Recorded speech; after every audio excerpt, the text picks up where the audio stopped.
Lo que pasó el 24 de junio de 2022 fue la masacre más mortífera en una frontera terrestre de la Unión Europea de la que tengamos constancia. Para entender lo que pasó ese día hay que remontarse a 2020. Reconoció la soberanía marroquí sobre el Sáhara.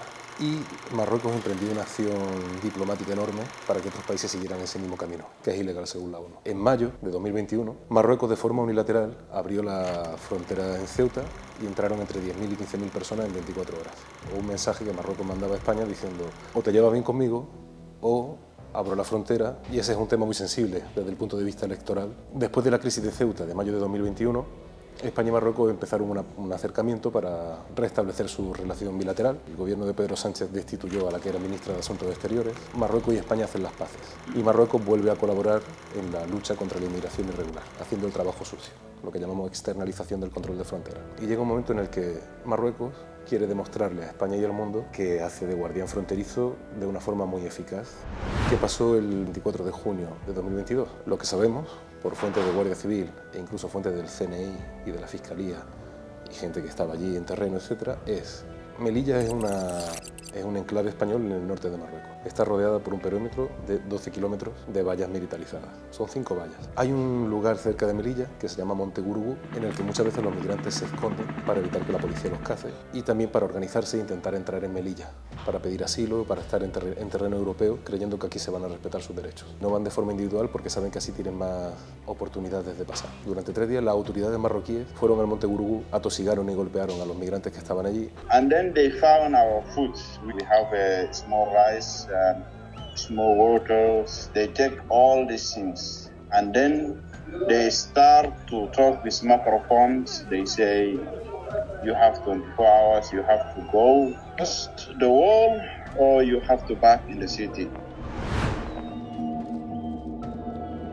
El día 24 de junio, a primera hora de la mañana, sobre las 6 de la mañana, España ya estaba lista porque ya sabía que iba a pasar algo. El CNI lo sabía, la Guardia Civil lo sabía también. La Guardia Civil en la valla de Melilla tiene cámaras que alcanzan muchos kilómetros y entonces sobre las 6 o las 7 de la mañana la Guardia Civil empezó a ver que en una zona del Monte Gurugú llamada Barranco Seco había movimiento. Un montón de gente estaba bajando. Sobre las 8 de la mañana ya había un despliegue de guardias civiles, de GRS, los antidisturbios de la Guardia Civil, en una parte específica de la valla de Melilla, creyendo que los migrantes iban a intentar saltar por ahí. ¿Y por qué? Porque era la única parte de la valla de Melilla que todavía no tenía los peines invertidos. Los peines invertidos son unas cosas de metal, unos palos con esta forma, que impiden que cuando alguien va a saltar, pueda. La policía marroquí tenía un despliegue enorme. Hablo de policía y de fuerzas auxiliares, que es como un cuerpo parapolicial de Marruecos, pero no intervienen hasta que los migrantes ya están junto a la valla. No hicieron nada. Y cuando los migrantes estaban junto a la valla, empezaron a golpearles y a tirarles gas con mucha violencia. Lo que hicieron de esa forma fue obligar a los migrantes a irse bordeando la valla de Melilla hasta llegar a un lugar, que es un paso fronterizo, que se conoce como Barrio Chino. Bueno, ese paso llevaba cerrado mucho tiempo. Toda la gente con la que hablamos, Guardia Civil, Fiscalía, todos definen ese lugar como una ratonera, porque eso es un amasijo de hierros, muchos muros. Aquello fue una trampa. Los migrantes, desesperados, gente que llevaba sin comer 3 días, sin beber agua, pasando frío. Por cierto, la mayoría procedentes de Sudán, que es un país en guerra, es decir, gente que tenía derecho a pedir asilo. Se quedaron atrapados y se encontraron con que la puerta de acceso a España estaba cerrada. A sus espaldas tenían cientos de agentes marroquíes lanzándoles bombas lacrimógenas, golpeándoles con mucha violencia, y delante tenían una doble puerta de hierro de 5 o 6 metros de altura, cerrada a cal y canto, y estaban ahí en medio. Esto lo hemos visto con las imágenes del helicóptero de la Guardia Civil que nos filtraron. En el momento en que la policía marroquí accede a ese recinto del Barrio Chino, los migrantes consiguen romper la puerta. Las imágenes son escalofriantes. Se produce una avalancha de tal magnitud que la puerta de acero se dobla, como si fuera de papel albal, y una segunda puerta también cede. Y es justo ahí, en esa puerta, en esa línea que de facto separa Marruecos y España, donde se crea una montaña de cuerpos y muere muchísima gente. ¿Qué pasó después? Dentro del paso fronterizo del Barrio Chino había un montón de cuerpos inertes. We see very bad things. Some people, they need help at that time. They need ambulance. They didn't care about ambulance. They didn't care about us. They said, you are animal, you have to die. Ya pasada la valla de Melilla, la Guardia Civil crea un muro, una línea de contención y detiene a más de 400 personas que habían conseguido acceder a territorio melillense.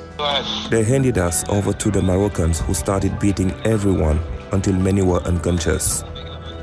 Then they threw us on the open space before the gate for about 4 hours on the ground and under direct sunlight. When I was brought back, I found many dead people on the ground. I was thrown on 2 dead bodies. They dragged me after they harshly beat me. 133 personas sí consiguieron llegar por su propio pie al CETI y pudieron pedir asilo. La gente retenida por la Guardia Civil, algunos agentes se les fue la mano, los golpearon sin necesidad, algunos guardias civiles incluso les tiraron piedras. Pasó algo que además grabaron con nitidez 2 fotoperiodistas, Javier Bernardo y Javier García Angosto, como agentes de la policía y de las fuerzas auxiliares marroquíes entraron en España para llevarse a estos migrantes retenidos por la Guardia Civil. A algunas de estas personas se las llevan en brazos porque estaban sin conciencia. Eso es una devolución en caliente sumaria y eso es totalmente ilegal. En el momento en que alguien está en España, se supone que rige la legislación española y tienes derecho a pedir asilo, y si estás visiblemente herido tienes derecho a que un sanitario te atienda. Eso no pasó. My eyes were tearing, my nose was running, I was losing consciousness. They tied our hands, then opened the gate and took us one by one to the Moroccan side. Justo después, las fuerzas marroquíes limpiaron el interior de Barrio Chino, de cuerpos inertes, y juntaron a todo el mundo a las afueras del Barrio Chino, siguieron golpeándoles, los maniataron, los tiraron al suelo, los tuvieron al sol 4 o 5 horas, insisto, hablamos de gente que tenía heridas graves. Los golpearon, había muchas ambulancias en el lado marroquí, ninguna presta auxilio médico a los heridos. Las ambulancias se utilizaron para lo que vino después. A los migrantes, a estos refugiados, allí retenidos, los marroquíes los montaron en ambulancias y en autobuses y se los llevaron a cientos de kilómetros al sur de Marruecos. Pudimos certificar que como mínimo una persona murió en este trayecto. No sabemos si murió por sed o por la gravedad de sus heridas, pero como mínimo una de estas personas murió. La investigación demostró varias cosas. Certificar que al menos una persona murió en el lado español. Era un chico joven, Anwar, le llamaban sus amigos, tenía 27 años, huía de la guerra de Sudán, de su país. You may have seen Anwar in a video. He was killed just before my eyes. There was a heavy gas bombing that suffocated many people. Then a Moroccan soldier knocked him on the back of his head, and even though he couldn't breathe, another soldier was jumping on his chest with his boots. When they realized he was dead, they gathered all the garbage and covered him. En las imágenes pudimos comprobar, y además esto nos lo corroboraron después de otras fuentes, que él murió estando ya en España. El cadáver de Anwar, como otros cuerpos inertes, fue recuperado y llevado de vuelta a Marruecos por las fuerzas marroquíes. En Marruecos no se practicaron autopsias independientes. Marruecos dijo que murieron 23 personas. La Asociación Marroquí de Derechos Humanos, la Oficina Nador, Amnistía Internacional, hablan de más de 100 muertos. Nosotros hemos podido constatar que como mínimo 77 personas desaparecieron aquel día. Nadie siquiera le ha transmitido un pésame a las familias de estos chicos, que eran todos muy jóvenes. Tragedia es algo producto del destino, inevitable. Lo que pasó aquel día no era inevitable. Es más, aquello podría volver a pasar, porque no ha cambiado nada. Hay responsables, directos e indirectos. Estamos hablando de unos hechos trágicos que suceden fuera de nuestro país. Ante acusaciones tan graves a la Guardia Civil, me van a tener, desde luego, a mí enfrente. El ministro del Interior, Fernando Grande Marlaska, mintió y sigue mintiendo. Sede parlamentaria, en declaraciones a los medios de comunicación, él negó que muriese nadie en territorio español. Eso es mentira, está certificado. Esto además él lo sabe de primera mano porque él recibe información del CNI. Sin embargo, ni él ni ninguna otra autoridad, ni en Marruecos ni en España, se ha sentado a dar explicaciones. La impunidad es el resultado final de aquella masacre. Cuando esto salió publicado, muchos periodistas que participamos en esa investigación sufrimos muchas presiones. Yo tuve un momento de pánico al día siguiente por presiones directas de gente del Ministerio del Interior, hasta el punto de creer que podían entrar en mi casa en algún momento agentes de la Policía Nacional y requisar discos duros u ordenadores. La masacre de Melilla es consecuencia directa de la externalización del control fronterizo. Los atropellos contra personas que migran sin alternativa segura o que buscan asilo en Europa cada día son más fuertes. Por el contrario, cada vez sabemos menos, porque todo esto tiene lugar cada vez más lejos de la frontera europea.